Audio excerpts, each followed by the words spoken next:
ہر تشہد میں اللہ کے بعد سب سے برترین مخلوق رسول اللہ، ہمیں کیا گواہی دینی سکھائی گئی؟ وَأَشْهَدُ أَنَّ مُحَمَّدًا عَبْدُهُ وَرَسُولُهُ۔ مقام عبودیت سے کسی کو باہر مت نکالنا کہ لوگوں کو وہ اللہ جیسا لگنے لگے۔ مخلوق رسول اللہ، ہمیں کیا گواہی دینی سکھائی گئی؟ وَأَشْهَدُ أَنَّ مُحَمَّدًا عَبْدُهُ وَرَسُولُهُ۔ مقام عبودیت سے کسی کو باہر مت نکالنا کہ لوگوں کو وہ اللہ جیسا لگنے لگے۔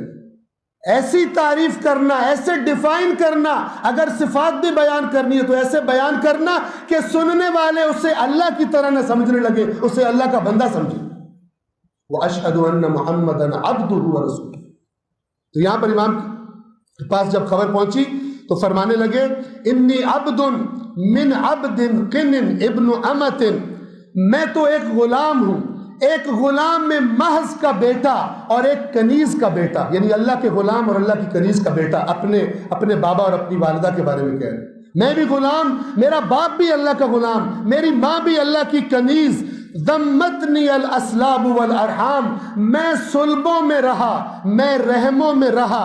وانی لمیت، اور یقیناً مجھے موت آئے گی، یعنی جو یہ بات میرے بارے میں کر رہے جھوٹ بول رہے ہیں اگر ایسی بات کرتے ہیں کہ ہمیں موت نہیں آنی۔ وانی لمیت، قرآن نے رسول پاک سے خطاب کر کے فرمایا انک لمیت وانہم میتون، آپ کو بھی موت آنی ہے اور آپ کی مخالفت کرنے والوں دوسروں کو بھی موت آنی ہے۔ نص سے قرآن ہے، وہی لفظ استعمال کیا امام نے، وَإِنِّي لَمَيِّتٌ، سنیے گا بس تمام کر رہا ہوں، اور یقیناً مجھے موت آئے گی۔ وَإِنِّي لَمَبْعُوثٌ، یہ وہی بات کرنے لگے ہیں جو سورہ آل عمران کی آیت نمبر 116 اور 17 اور 18 نے بتائی ہے۔ وَإِنِّي لَمَبْعُوثٌ، اور پھر یقیناً مجھے دوبارہ اٹھایا جائے گا، مرنے کے بعد مجھے دوبارہ زندہ کیا جائے گا۔ ثُمَّ مَوْقُوفٌ، پھر مجھے روکا جائے گا۔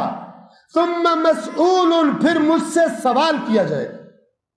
امام فرما رہے اینن وہی فرما رہے جو منظر عیسیٰ کے بارے میں قرآن نے بتایا، مجھے جب اٹھایا جائے گا دوبارہ، مجھے روکا جائے گا اور مجھ سے پوچھا جائے گا۔ کیا پوچھا جائے گا؟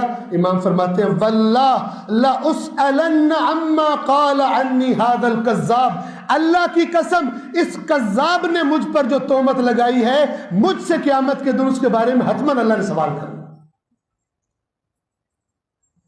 توجہ فرما رہے، اللہ کی عدالت ایسی دکھائی ہے آئینہ، ایسی دکھائی ہے قرآن۔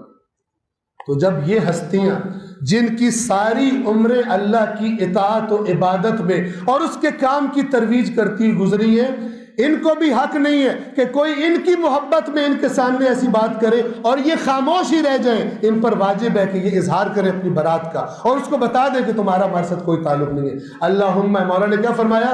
اللہم انی بریء من الغلاة کبراءت عیسی ابن مریم من النصارى، میں ایسے ہی بری ہوں غالیوں سے جس طرح عیسیٰ کی برات ہے نصارہ کے ساتھ جنہوں نے ان کے بارے میں غلط